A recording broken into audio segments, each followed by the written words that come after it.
What is going on, my nerd army guys? So, X-Men Apocalypse, as we're going to talk about a non-spoiler review today of X-Men Apocalypse while I take a cruise. So I gotta say that this movie was great. I mean, to be honest, I went into it knowing what all the critics said about it, knowing what a bunch of my favorite YouTubers said about it, and I feel the same way. I mean, I think it was a great film, very well done, visually gorgeous. I mean, it was just beautifully done. The acting was spot on, the characters themselves, James McAvoy, and everyone. Alexandra Shipp. We had so many people. All the new cast, Jennifer Lawrence, the old cast, they all did good. They all did really, really well. I think acting-wise, this was spot on. Oscar Isaacs was awesome as Apocalypse. But I do have one thing that a lot of YouTubers that I've seen their reviews say the same thing. That Apocalypse wasn't really the main villain. He wasn't that menacing where I felt that he was the end-all be-all end of the storyline. If these guys don't defeat him, that's it. I was expecting, with this movie being called X-Men Apocalypse is going to be pretty freaking menacing. He's going to be running the show. When that really didn't happen, I was like, oh, okay. It was cool. I do like the way they did it. He imbued everyone with powers, increased everyone's powers, showed them the full potential of their abilities, and then set them loose on humanity, which was cool as hell. I love how deep he got into Magneto's powers. Feel the metal in the soil, in the ground, and just, it's awesome. My favorite character in this movie, standalone character, I really, really liked Quicksilver's role in this movie. Evan Peters, awesome guy. He was awesome. His two scenes in this film, major scenes, were my favorite in the whole movie. He killed it yet again as Quicksilver. And it's not really a spoiler because it was given away in the trailers. But yes, Magneto is his father. They confirm it in this film, which was awesome. And they kind of put a lot of emphasis into it. So maybe that's something that'll develop later on down the line. But all in all, the film was freaking good. Start to finish, the backstory on Apocalypse was so cool. It was just a totally different take than I thought they were going to do.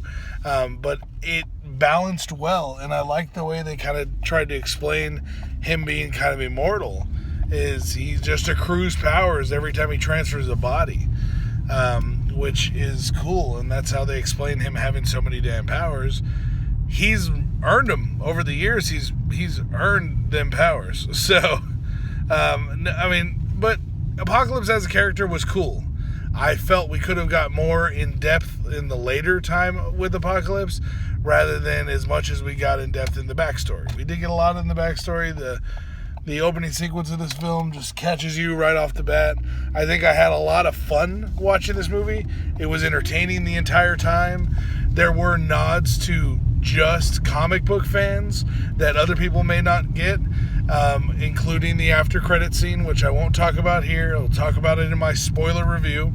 But there were a lot of little nods here and there and jabs. There's one part that's not really a spoiler, but it is a jab at a prior X-Men movie. Jubilee, Cyclops, Nightcrawler, and Jean Grey are coming out of the movies, and this takes place in the 80s. Seeing Return of the Jedi, okay?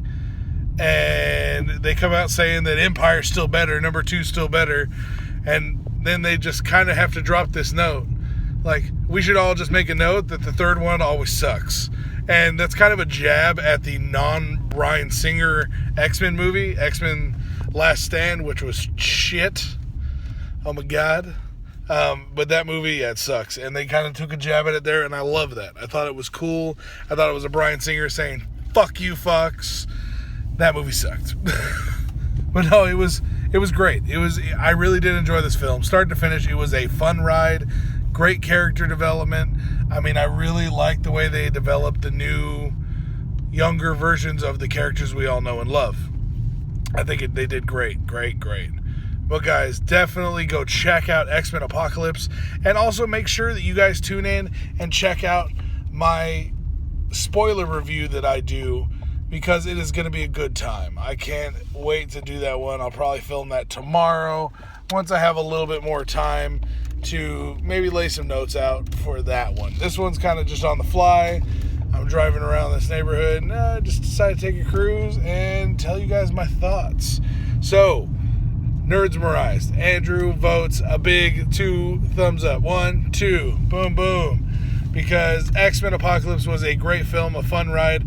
Not my favorite X-Men movie, but it's definitely cool as hell. We got to see some great characters that I've always wanted to see and develop a little bit better in certain storylines from characters that kind of got ruined in X3, the X-Men Last Stand. So, how'd you guys like X-Men Apocalypse? Let me know what you guys thought down in the comments down below. Make sure you guys hit that like thumbs up button if you would be so kind, and make sure you Hulk smash that subscribe button to keep up with me and all the other nerdy videos we do right here on Nerdsmerized.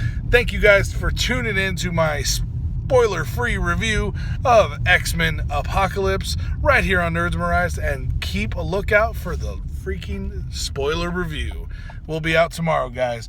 Thank you very much for tuning in, and I will see you guys next time, right here on Nerdsmerized. Peace out. Like the video you just saw, make sure you rate it with that big thumbs up. Make sure you subscribe so you can check out all the other nerdy videos we have just like this one. Also, check out my Patreon account and become a patron if you like, for access to exclusive content.